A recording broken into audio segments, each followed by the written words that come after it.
Headband 2026. Wow. Sa mga magpo-photoshoot dyan sa New Year, idagdag nyo na to pang props. Pero syempre, may mga design din tayo pang Christmas. At pwede din kayo mag-request or mag-suggest ng kulay or design na gusto nyo. Okay?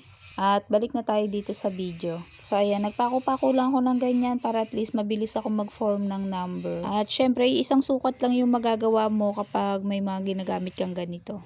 At syempre, ako lang ang gumawa niyan. Charis, ang arte mo, yes! Etong number 0 ang imo-model ko sa inyo. Model yarn. So, kung nakita nyo, hindi ko muna siya nilock para mas mabilis siyang lagyan or ikut-ikutan ng passive wire. So, ayun na nga. Bali yung passive wire, balihin natin or pinold ko lang siya sa pinakagitna. Then, sinama ko siya dun sa wire na pinutol ko kanina. At yun yung magsisilbi nating pinakapalaman. Meron ako dati nitong napanood hindi nila nilalagyan ng wire. Bali passive wire lang yung ginagawa nilang palaman. At sa kanya ko nakuha yung idea na dagdagan ko ng passive wire yung pinakapalaman. Ang gawa ko kasi dati, wire lang yung ginagawa kong pinakapalaman. Pero sa isang ikot kasi, mapayat pa yung nagagawa ko. So, ang ginagawa ko, dinodoble ko. And syempre, aksaya sa oras kapag ganun nga, padoble-doble yung ginagawa.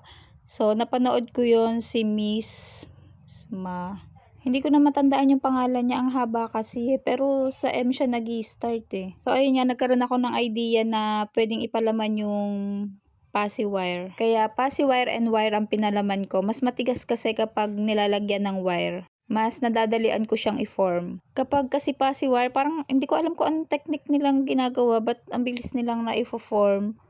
Kapag sa akin kasi parang bumabalik parang hindi ko siya maayos. Parang tabi-tabingi yung nagagawa ko. Well, lagi ko naman sinasabi, kung saan tayo nadadalian, yun yung gawin natin. Okay. At kung yung nakikita nyo yung nasa background na kulay red and white, yan yung una kong gawa. Bali, wire lang yan. At dalawang ikot na yan Dalawang ikot na yung ginawa ko dyan, pero medyo payat pa rin. Compare dito sa may palaman na passive wire. So, ayun, sa kadaldalan ko, natapos na tayo at eto na ang ating gawa. O, diba? Order na kayo. Murang-mura lang yan.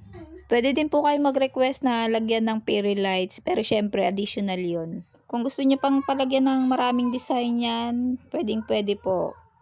Pero syempre sa bawat padagdag may additional din na bayad.